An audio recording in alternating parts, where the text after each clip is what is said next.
You're online, Kyle. Please start. Hi, everybody. I'm Kyle Ecott. Welcome back to another edition of VCTV. If you were just with us moments ago, we were unpacking everything around space and deep technologies. What's happening here on planet Earth, on ground, and what's happening as we go to the stars and beyond. No longer science fiction, but very much science fact. Deep technologies, some of the infrastructural technologies we have talked about many times here on VCTV, all are now playing a foundational role in so many of the industries that we have seen, whether they've been at the forefront or behind the scenes. And today's topics are just in that same playing field, and we're excited to talk about them, and that is around energy and sustainability. We're going to be talking all about energy, from alternative energies to the technologies that are helping energy be more efficient, shareable, usable, flexible in ways we never thought possible, potentially playing on a little bit of our topic we spoke moments ago about around space, and also the technologies that are playing into energy that sits as an infrastructure to everything that we do. And sustainability. Where do we go from here? How do we make energy more sustainable? And how do we make things in general of all industries more sustainable, whether that be from health, whether that be from food, anything in between. And we're also going to be looking at different regions around the world and where some of these technologies and these industries are at, how they're shaping, and how they will set the tone for the future decades ahead. So a lot to talk about, as you can see, and it's going to be an exciting episode as we've once again brought investors from around the world in their respective industries and regions to share more about these areas with you. And so we'll go through everything about what's happening, where the opportunities are, what advice they have for you as investors and entrepreneurs looking to invest or build in these industries as well. And audience, at any moment, if you have questions, comments, drop them in the chat. We'd love to hear from you. I'll do my best along with Elena to ask them in real time. If not, we're all available 365, 24/7 online, and happy to connect with you and continue the conversation. Also, if you like what you hear today, go ahead and click subscribe, give us a thumbs up. And if you'd like to be on a show, whether it's talking about energy and sustainability, deep technologies in space, or any other topics or regions, we'd love to have you. Investors reach out to myself, Elena, to the entire LA Token team, and we'd be happy to put you on a show. And entrepreneurs, you're not left out. Don't you worry. There's a spot here on VCTV for you as well. If you'd like the chance to pitch us as investors and get the chance to talk to us about these industries or with our live audience, we'd love to have you on the show as well. Also reach out and connect with us, and we'll give you further details from there. Now, without further ado, a big thank you to Elena and to the entire LA Token team for making VCTV possible on your screen, on your device, anywhere you may be tuning in around the world live or otherwise as well. And with that, I want to welcome all of our investors today as we open up this topic and really get kicking off around these industries and technologies. Elfish, my man, welcome back to the show. Pleasure to have you as always. A little intro, a little background to those who may not be aware of you thus far. Hi, hello everybody. I'm Alpesh Doshi. I've been building businesses for a long time, 20 plus years. I'm a technologist by background and like to build tech-driven businesses. The sustainability agenda for me is actually quite hot at the moment. We're seeing a huge amount of opportunity in sustainability around the whole landscape. And I'll talk about some of the things that we're doing in that space.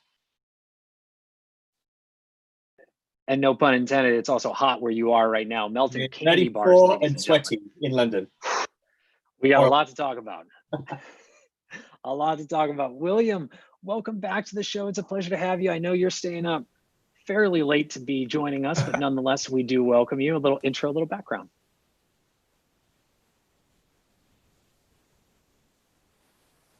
Hi, good afternoon, gents. I'm William Du from Genius Health from Kuala Lumpur. Okay, so we are in the financial services. We have created funds. We have done IPOs, M&As, and the typical SPV for investments. Okay, for the last 10 years, I've tried to enter into the energy sector. Okay, and three attempts, and all failed. So I'm still trying. Okay, so that's why when I see today's topic is about energy and sustainability, yes, I would like to join the panel, to hear from the panel and to learn from the panel. Okay, so maybe we can discuss about my 3 failed attempt later on. Right? Thanks. Well, absolutely. Lessons learned, as Gary mentioned in our last episode.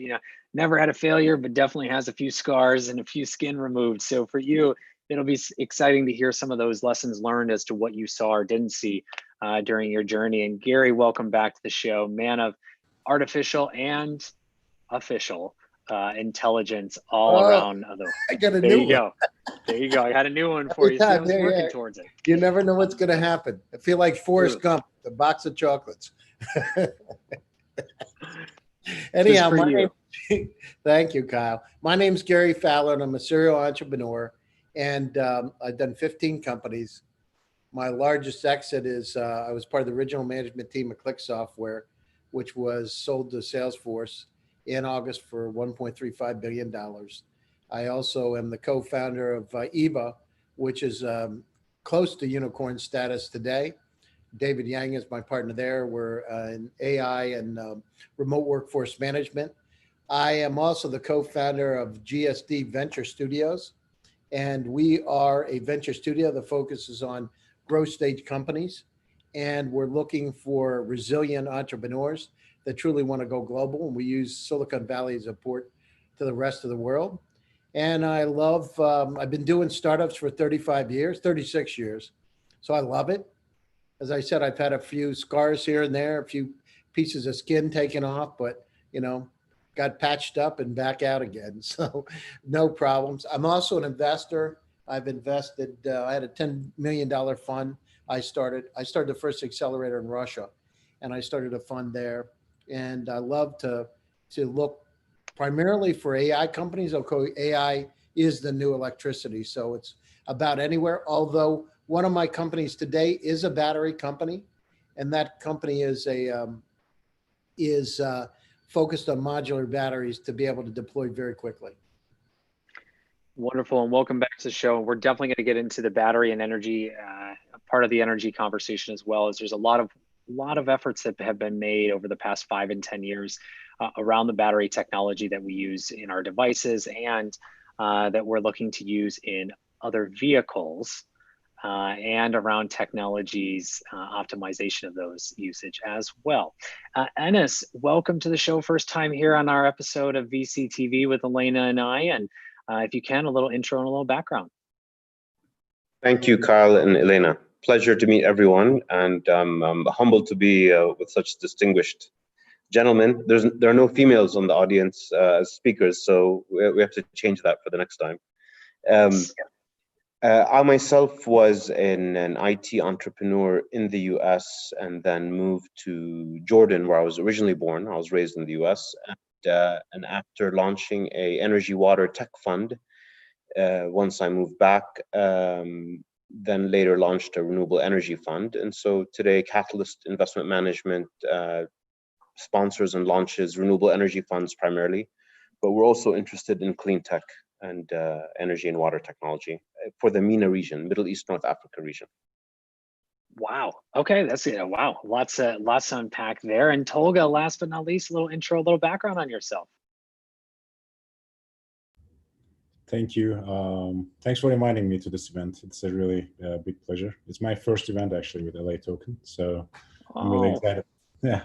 I founded my company called Thunderbolt in Los Angeles and built multiple different companies, technology ventures under the umbrella of my company.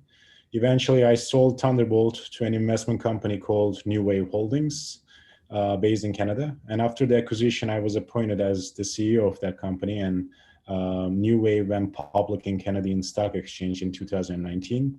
Currently, I am advising startups and investing into mainly technology and EV public companies.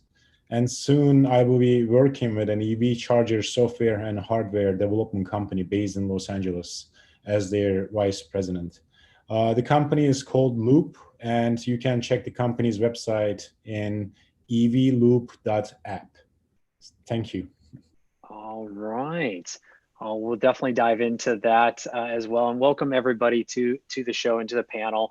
So I want to get started with our first overarching question, and that's, where is energy and sustainability? What is the current state of these areas? And I think it's a good foundational question, as all of you are spread around the world. Since I know where each and every one of you are, even though you may have not mentioned it. And so you all have a little bit of a different perspective coming from this. So would love to hear your views of the current state of both energy and sustainability. Elfish, let's start with you, kicking it off for us. Hi, Guy. Yeah, I mean, I think that, you know, the short history of sustainability, you know, I've been seeing sustainability stuff for 10 years, but really, to be honest, ignored it until about 2 years ago. There's a whole bunch of change going on. One of the drivers is the asset management investment market, where, you know, investors are now looking to invest in impact funds. Investors are looking for proper reporting around sustainable buildings. They're looking for data so they can, so investors can invest in those kind of assets. Investment banks are building products like green bonds, if you heard about those. So, you know, in the investment market, there's been a massive drive around new product development for investing in sustainability and sustainable companies. From on the ground, what we're seeing is companies are paying a lot more attention to actually in the sustainability and net zero agenda. So if you look at something like the Ellen MacArthur Foundation, who spent a lot of time, you know, bringing companies together to actually be more sustainable and commit to sustainable targets, as well as publicly, you know, from a PLC, from a listed company perspective, committing to targets. Ellen MacArthur sort of driving forward the community to say, how do you actually do it? So saying you're going to do it and actually doing it are two separate things. And that's where the gap is. What I see is that there's a lot of lip service around, yeah, we're going to do it. There's a lot of qualitative reporting around it, saying we have done this. But if you start talking to senior execs in these large organizations, I won't name, I talked to the chief digital officer of a very large top 3 oil and gas company. And I said, well, how do you get the data to actually measure your sustainable targets, and how are you doing that? It says, oh, we don't have the data. So one of the biggest challenges and opportunities we're seeing is the problem of, if you want to be sustainable, you need the data to prove that you're doing it. And also, obviously, data can be used for other things as well. And AI, as Gary and I have talked about AI, and that's where the gap is. And that's where we see the opportunity. So great commitment. Everybody's interested in it, but a lot of the areas, there's big gaps in actually how you deliver it. And one of the big gaps is around data. I think it's a great point. We've talked about that in many episodes together as well, around the data gap that is being filled, but it's taking time. And, you know, understanding not just the data that you are, not just getting the data, but understanding the data as well, right? Being able to make qualified decisions from that, either autonomously or actually, because there is a lot of say. Yeah. I mean, just to give you another example, you know, the market is adapting. Tesla's latest annual report made a profit. They made a profit on selling the carbon credits. They sold $590+ million of carbon credits to the other automotive manufacturers. That's where they made the profit. Not making cars, but actually on carbon credits. Wow.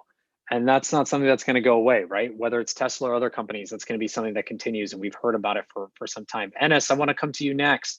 I mean, you're focused in the MENA region, but just in general, what are you seeing as kind of the current state of energy and sustainability? You know, we surveyed the last 2 months a lot of our, let's say, potential co-investors, competitors in the region. Some of them include global players like the NGs of the world, the NLs of the world, large European players, as well as regional and local. We expected that potential investors would kind of pull back a little bit and wait and see what's happening. But the appetite continues to be there to invest in energy infrastructure.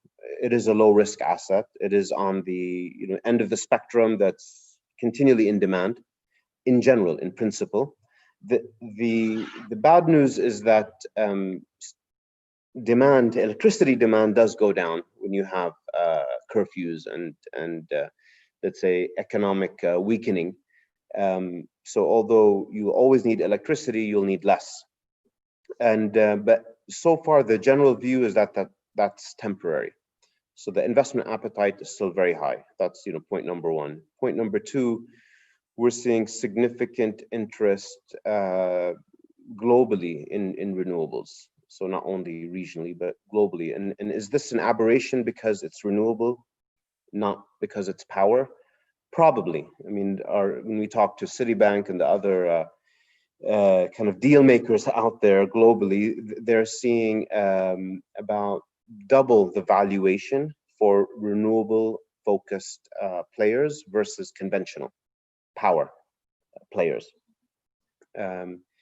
And the up and coming wave, or let's say game changer, we're seeing is just the natural decline in storage costs. This is without any new tech for storage. This is just taking, the Tesla lithium ion, the Samsung lithium ion storage systems. Because of EV volumes are going up, utility scale storage system costs are going down. And in the region, in our view, if we sign a project today that we will construct in 3 years, fund and construct in 3 years, we can compete with conventional. We can do solar plus storage almost 24/7 and compete with conventional.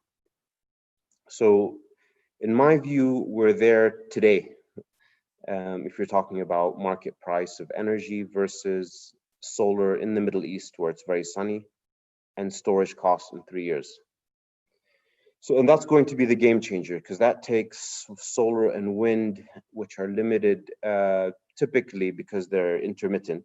They're limited to 20-30% in our region, at least, of the power mix. It can take them up to 80-85% of the mix. So that's a 3-time capacity. And the good news for us is the region is not starting at 20-30%. Today, the region is still at 3-4%. It's relatively new to renewables. So it means there's a lot of room to grow, but there's also a lot of money pursuing that room. which is always a good thing when there's opportunity, and usually means that there's something there. Hopefully, right? And people have vetted it. We're going to get to that here next as well. And Tolga, I want to come to you. I mean, what are you seeing as the current state of things around energy and sustainability?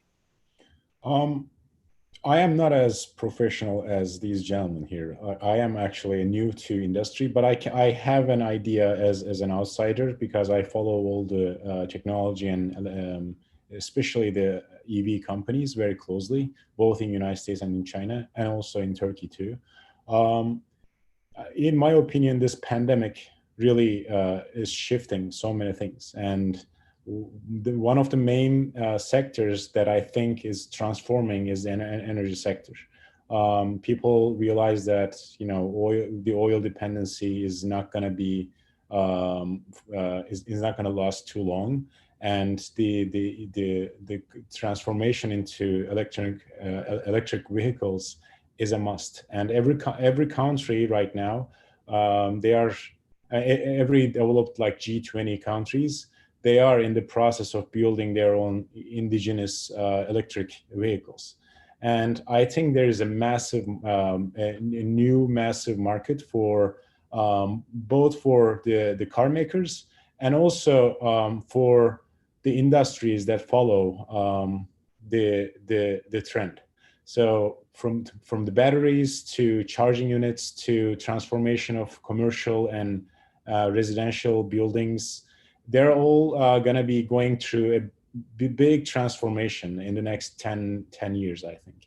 And this pandemic is also, I think, is speeding up this process, because now everybody is staying home, and people realize that they don't necessarily need to meet other people in person. Everything can be done by these online tools. So there is going to be like in terms of the investments and how everything is gonna, I think, take shape. These gentlemen in this panel, probably they have a better idea than I do, but I am pretty sure that in the next 2 to 3 years, with the help of the technology, there is going to be a massive perspective shift. Like people will not demand anymore the old ways of transportation and the consumption of energy. So yeah, like I said in the beginning, like I have a more like outsider perspective on things. I think there is gonna be a big shift, and then during this big shift, there are gonna be dozens of new opportunities in the market for entrepreneurs to start new companies, for investors to find really interesting ventures that are around this new transformation. So I think it's a very interesting time. That's why also I'm also interested in learning about other people and getting their ideas. But overall, these are my thoughts. Yeah. Yeah, and look, you're spot on. I'll give you the credit. You are definitely spot on, and the mind to be on this panel by all means. I'll give you the confidence in that back, because you're calling it out. I mean, the infrastructure, the grid, as we'll refer to it, is dramatically going to shift. And while we may be conserving certain energies or fuels in some ways, we're actually going to be conserving more in others, right? If we start to use newer technologies, whether we are staying home or traveling, whichever it may be, that energy is going to shift as well, right? New technologies and innovations are coming to the forefront, whether it be on the medical front, whether it be around agriculture, or we've talked in the past about digital currencies and the mining of those. All of these areas, I mean, we can name industries for days. They all require new energy efficiencies that we had not had to deal with before. And so where we may not be traveling from point A to point B always on a plane, to your point, we may be more connected. Whether that be through AR and VR, as we talked about on Monday, that's going to require more energy within our home. But to Enes's point, that grid is going to be shifting, and how we use that energy, how it's consumed, who knows? Maybe we're all going to be riding our Pelotons in the morning to generate energy for connecting on Zoom for the day. Totally, it's not, again, science fiction. It may be more science fact than you realize. So you're definitely calling it out right, Tolga. And Gary, to you, what are you seeing as kind of the current state of energy and sustainability as well? Yeah, so I mean, there's some interesting trends taking place. So look at energy storage. I mean, battery capacity has gone dramatically up. It's increasing 20 to 40% per year, and so it's going to really disrupt. Think about it today. I mean, they have peak and off-peak purchases of power. Imagine being able to store it off-peak into your batteries that have some federal subsidies. So I think that's a trend. Renewable energy. I mean, look at it. For the first time in 30 years, from Punjab, you were able to see the Himalayas. The first time. So we understand the kind of look, now that we're all home and we're working on the digital transformation, or many of us are home, we understand how much we really didn't need to use our cars, right? I don't know about you, but I've got 5 electric bikes, 5 of them. And I got them 5 years ago. People laughed at me. I'll never forget this. So the guy said in the bike store, why would we ever sell bikes? I have a motorcycle. And now, and this is, by the way, in Palo Alto, California, now half of their bikes are electric bikes, because guess what? You can commute on it. So I think the world's changing. And as the technology sped up, now Yamaha is making motors for them. Batteries are a lot better, et cetera. So I think that's really interesting. And then digitization will fuel the sharing economy. So we've got that taking place. But one thing we got to talk about is cybersecurity. We got to lock the grid down, because if you look in 1982 or 83, there were some, between the US and Russia, you can actually look, there was an incident that took place where we actually disrupted oil in Russia. Anyhow, without getting into a lot of details, but we need to make sure that we lock down the grid, lock it down. So we need to take it and upgrade the grid too, right? The grid, look in California. I don't know what it's like. I haven't been in California since the beginning of the COVID, but I know last year we had a lot of problems with the grid and power outages. We need to do something about it. We got to we need to upgrade the infrastructure we have. We need to make it more secure. We need to really, renewable energies are taking the forefront. We need to look at advanced battery technologies like chemical batteries, lithium fluoride, that make storage a lot easier and a lot faster. Yeah, so we just had a huge blackout on the East Coast. That was a little bit, I think, due in part to the weather, but nonetheless, it's a great point. Cybersecurity is unfortunately one of those things that's last talked about around any industry, very unfortunately. And I think you're right, Gary, calling that out. And William, to you, what are you seeing as the current state of things when it comes to energy and sustainability? Okay, so I'm talking about from Malaysia perspective. Okay, so 90% of our electricity is still generated from fossil fuel. Okay, maybe coal, maybe petroleum or related products. Okay, so for the last 20 years, government has been trying to push towards renewable. Okay, but the problem is the production cost of renewable energy, okay, is always much more higher than those produced by fossil fuel. Okay, so electricity price in Malaysia for household or for commercial is actually lower compared to the region. Right, so we have based on statistic on 2018, only 2% of our energy is generated from hydro, and the other 1% from others. They don't have the breakdown for others. But for the last 7 or 8 years, our government has been pushing the solar as well. Okay, so they give a lot of incentive for even household. Okay, so let's say if you install a solar panel on your roof, okay, so in the daytime, Malaysia is a very hot country, so they will store the electricity, and then they actually contribute or pass the electricity back to the grid. Okay, so from there, with that mechanism, you get to reduce your electricity price of your household. Okay, but then if you calculate the cost of installing the solar panel on your roof, plus the maintenance, although it's 10 years warranty, nobody wants to do it.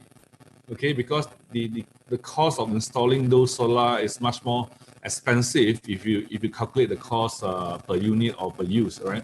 So at the end, it still very much depends on the big scale solar farm. Okay, so one of my schoolmates actually listed the company on the Malaysia Stock Exchange. They are one of the pioneer in solar farms. Okay, and now they are pushing it 100 acres, 200 acres, and that sets a new wave. Okay, I mentioned just now, the first time I was trying to go into energy sector was during Malaysia is part of the Kyoto Protocol, right? So we are supposed to follow 5% biodiesel and the rest diesel, right? So I was trying to jump on a wave of biodiesel. Okay, so there's a lot of incentive given by the government.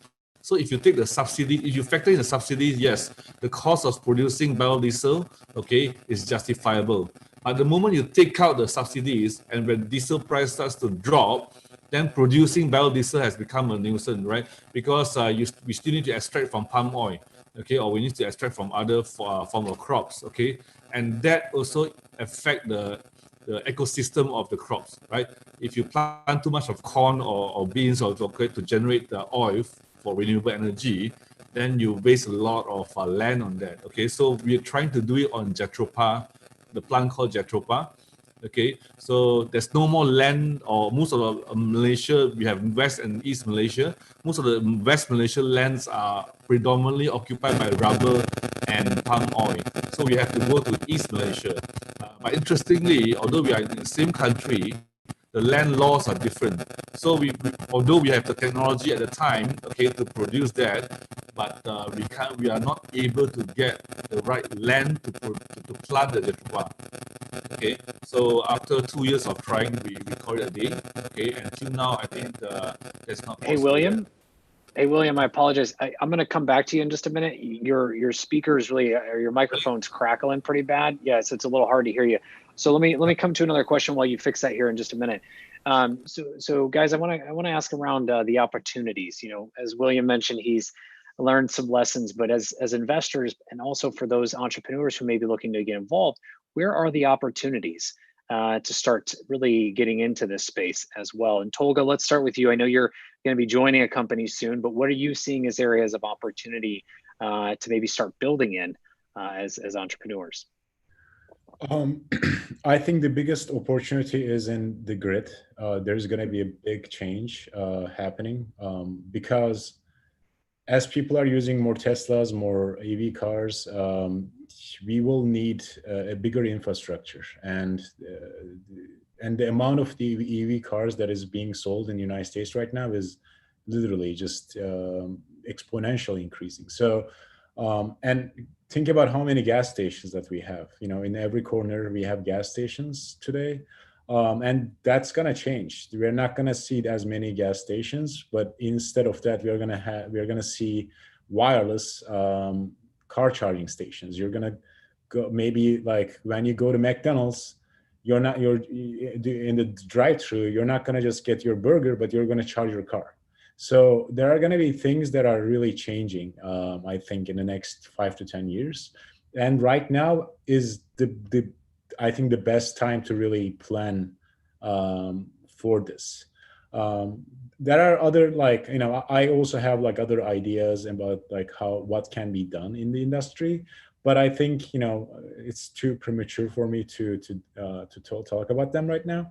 But there's I think a great opportunity, and this also doesn't only, you know, exist in the United States. I think every country, in every corner of the world, this is going to happen simultaneously.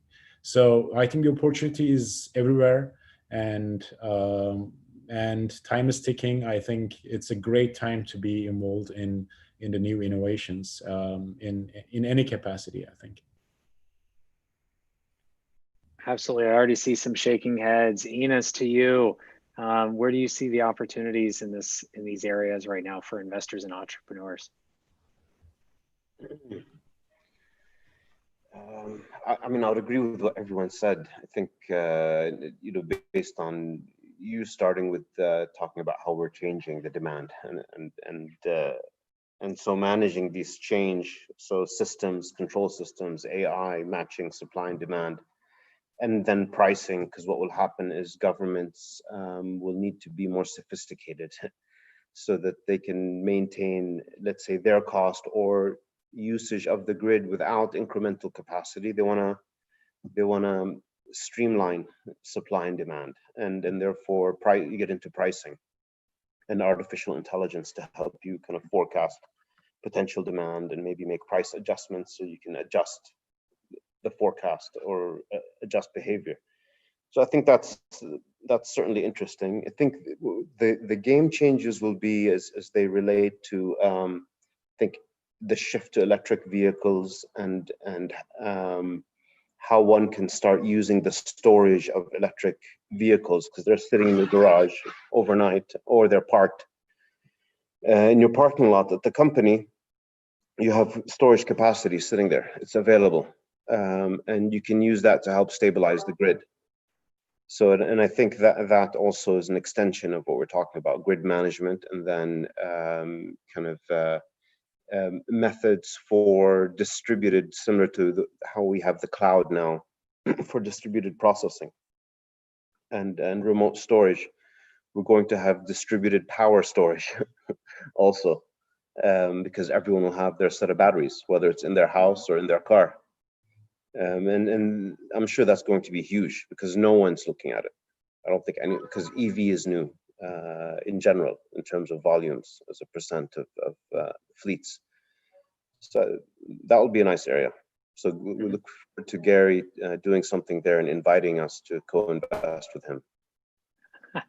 Gary, Enos teed it up for you. Where's the areas of opportunities you're singing? Yeah, you know, it's funny, Kyle, when we're talking about this, I don't know how many of you have read Tesla in the late 1800s, early 1900s, when he was talking about the wireless transmission of power. It's like, it's kind of uncanny, actually, you know, to hear things that you read about. Anyhow, just interesting. So I think battery technologies are great. You know, the new battery technologies, like I said, things like lithium fluoride chemical batteries that last about 6 times longer than extended lithium ion. So those kind of technologies. But the other thing we got to think about, I mean, the cars may not be in our garage.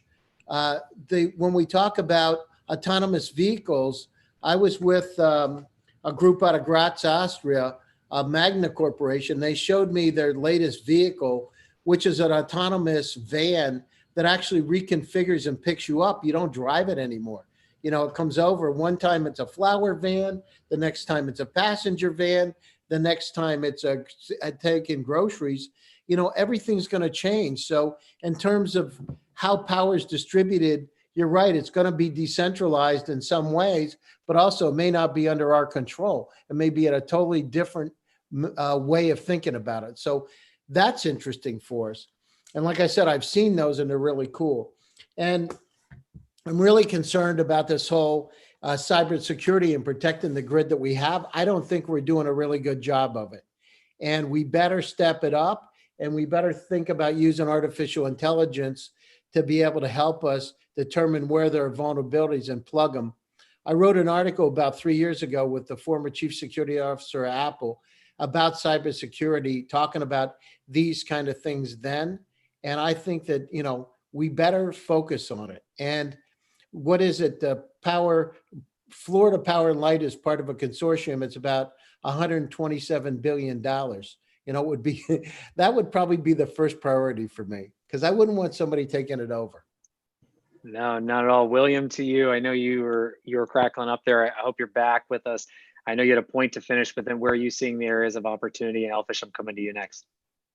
Yeah, I think I learned a lot for the last half an hour. And after listening to all you guys, I never sort of think into that micro. I always think of how do we supply energy, because in Malaysia, a few tycoons control or most of the energy, okay? So we have other can only do renewable energies, okay? But when you talk about electricity, cars, and Tesla, I suddenly remember one of my friend who has been investing in his motorbike, okay, electricity bike, and he's been doing pretty well. I just checked on his website, and he has grown. And 3 years ago, he mentioned something about Dyson. Dyson actually moved to Singapore, and then they started a plant in Johor, southern of Malaysia. All right, and at the time, Dyson was talking to him on how to collaborate on battery. All right. Okay, so what I hear from the last 30 minutes makes me think about his invention and his product. And first thing tomorrow, I'm going to call him, okay, and see how is he doing, right? And then I'll go into that business with him, because he has been telling me how to encourage our government to push towards. Okay, if you go to a typical petrol station in Malaysia, our diesel, I just pumped petrol 2 days ago. It's like 40 cents a liter, our petroleum, our 97, they call it RON 97, okay? There's 3 types of petrol in Malaysia. One is for normal car, the other one is for more powerful, it's RON 97. And then there's another one for, I can't remember the grade, but it's for sports car, for Ferrari and Lambo, right? So averagely, people will usually do the RON 95, okay? And that's what, like 30 cents now. Okay, so it doesn't make sense for a lot for Tesla, for example. So if you buy Tesla in Malaysia, if you factor in the duty, it's almost 200,000 US per Tesla. Okay, so it doesn't make sense for us to buy Tesla. But Mercedes-Benz and BMW and Volvo, they do have electric vehicles. Okay, but you can only go for 20 kilometers or 30 kilometers per charge. And the infrastructure in Malaysia is just bad, okay? In every shopping malls, in the basement, you probably have 4 lots of charging station out of 200 lots. So it's only 2% or 1% lots allocated for electric vehicles. Okay, so that gives us the opportunity, okay, to see how do we fill that gap. Right. Absolutely. And Elfish, to you, where are you seeing the areas of opportunity throughout sustainability right now? As I know it's a big focus for you. Yeah, I mean, well, it's interesting that the focus of this conversation has been on infrastructure. And I think the business models around how you deliver infrastructure to scale are still, that's where a lot of opportunity is. In the UK, as the example in the UK, you know, if everybody had an electric car today, there is not enough electricity to charge every car. Right, so there's just not enough power. So that's one of the biggest challenges. Even if you get adoption, and adoption's accelerating in the UK because there's a lot of adoption in terms of electric cars. There's a lot more infrastructure being built. It's cost effective in the sense that you can implement infrastructure around charging cars, for example, and make that work. But some of the business models, I mean, just to give you an example of a business model that I talked to somebody about, they're a social housing company. The social housing company basically has 50,000 units that they rent out, and they have a lot of real estate space. And so one of the sort of business models we talked to them about was tokenizing the energy creation. So, for example, they put solar PV on all their real estate, which generates large amounts of electricity. That basically effectively creates that supplies the social housing, but also then has an excess, which then be either sold to the grid or provide charging for electric cars.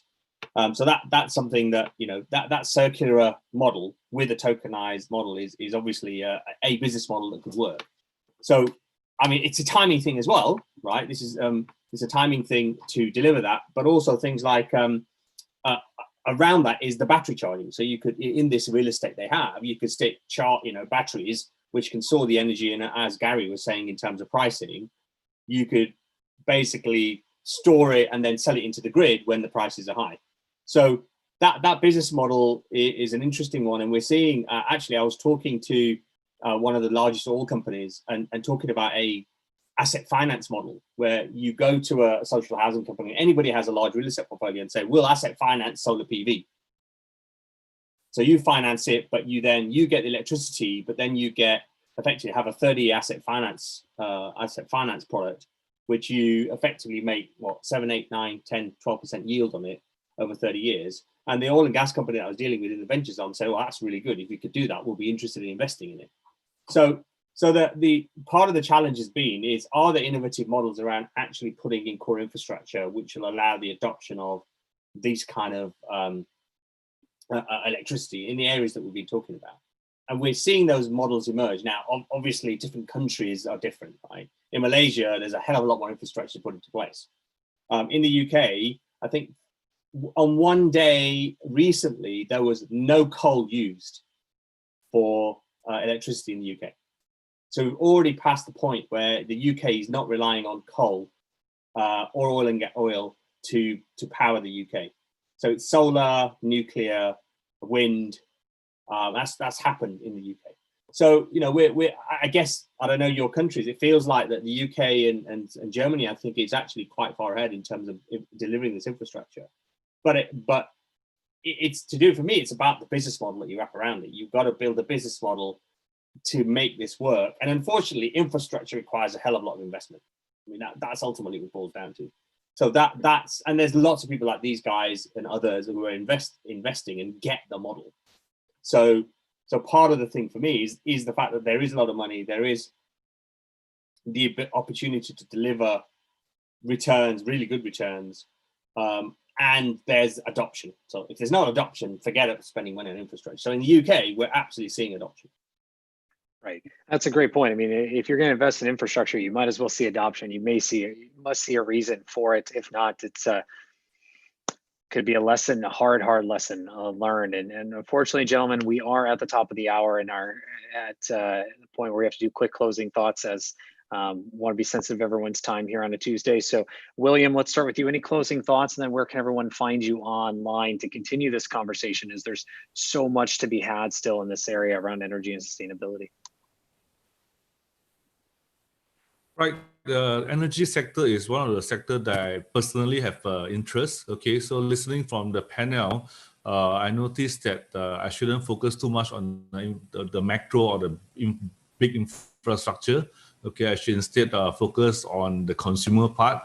Okay, like battery, okay, like motorbikes. So I'm going to call my friend tomorrow. And I just saw Gary's post. I think, yes, one of his product is actually able to power up small household, okay, or strong. And you can get me on LinkedIn. Just type William Du, okay.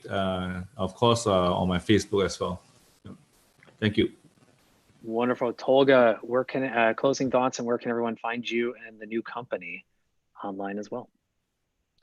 Yeah, I'm very excited. Thank you again for inviting me. This is very good for me because to understand everybody's perspective. My closing thought is, I think, yeah, like there's so much ahead of us, and there's going to be a big shift in so many things. I agree with Enis in terms of the AI involvement in technology, both consumption and how everything works in the future. Like your car is going to work for you, and you're not going to do anything, and it's just going to go make money. It's going to taxi people with, you know how right now there are companies you can just rent a car, somebody else's car with an app. In the future, I think it's going to be like your autonomous car, EV autonomous car, is going to be just taxing people and dropping them and making money. And that's, I think, how everything's going to work. It's really exciting. And like I said, I'm happy to be involved, and thanks again for reminding me. Absolutely. And again, where can everyone find you online? What's the website for the company? I just shared it actually on the chat. It's evloop.app is the company, and my personal website is tolgaunuk.com. Yeah. Wonderful. I just want to make sure you said it because no one could see our chat. This is that's the private chat for our show. So thank you very much, Gary. Of course, closing thoughts. Where can everyone find you? Yeah, so we put our money where our mouth is. So I'm actually the president of one of the energy groups, Watts Battery. So when we talk about this residential situation and be able to offload power, I'm actually involved in one of those companies. So I truly think, I mean, we're not unlimited in terms of fossil fuels. We've got to make some other decisions, and we got to make those decisions now sooner than later. So the time is now to be able to resolve it. So you can reach me at Gary Fowler at LinkedIn, or Gary at GSDVS, GetShitDoneVentureStudios.com. We curate incredible AI and energy companies to help them go global. Wonderful. And Elfish, to you, closing thoughts, and where can everyone find you? Well, you can find me on LinkedIn. Type my name in, and you'll find me. Although there is a gynecologist who's the same name as me, so that's not me. He's based in the UK as well, and he's Indian. And one of my friends got impregnated by him. So there you go. Anyway, I digress. But you can find me on and closing thoughts. I think the sustainability agenda, as I said right at the beginning, I've seen the sustainability agenda not really being paid attention to for nearly 10 years. And now we're seeing large amounts of investment going in and lots of business opportunity where there are returns to be made. Because one of the challenges with investment is if no returns, then forget it. And what we're seeing is returns, market demand, consumer demand, business demand, and therefore, hey, that's a whole new market opportunity for the world, for everybody. Absolutely. And just going to show how small of a world it really is. And last but not least, Enis, closing thoughts, and where can everyone find you online? Thanks, Kyle. So I think I appreciate your initiative, Kyle and Elena, in getting us together as panelists and everyone else that's observing or participating. So I think as part of us connecting the network, the distribution network or power network, we're connecting with each other. And maybe that becomes a basis for more work together. LinkedIn is probably the easiest one under my name. And I sent to the group here my email address and my mobile as well. So look forward to being in touch. Wonderful. Again, gentlemen, thank you all for sharing your thoughts and insights today. I really do appreciate it. There's so much to talk about, as each of you teased out in various ways, that we didn't have enough time to cover it all, and we will bring each of you back for future episodes to share more. But to your audience, as everyone said, we are available 24/7, 365, and would love to continue the conversation, whether you're building, investing, or just want to have more of a conversation around what we've seen, what our thoughts are, or general discussions between us. With that, also, thank you very much for tuning in. If you like what you heard, click subscribe, give us a thumbs up. And if you, thank you, Gary, if you'd like to be on future episodes as investors, reach out. We'd love to have you. Entrepreneurs, again, there's a spot for you on our show. Get the chance to come on to pitch us as investors and to our full live audience. We'd love to have you. And a big thank you to Elena and to the entire LA Token team for making VCTV possible every day, every week, to your screen, to your device, anywhere in the world. I'm your host, Kyle Ellicott. I'll be here tomorrow. We've got a full week ahead of packed full of different topics, industries and regions, trends, opportunities, and investments around the world. Stay tuned. We'll see you back here tomorrow. I'm Kyle Ellicott. You can find me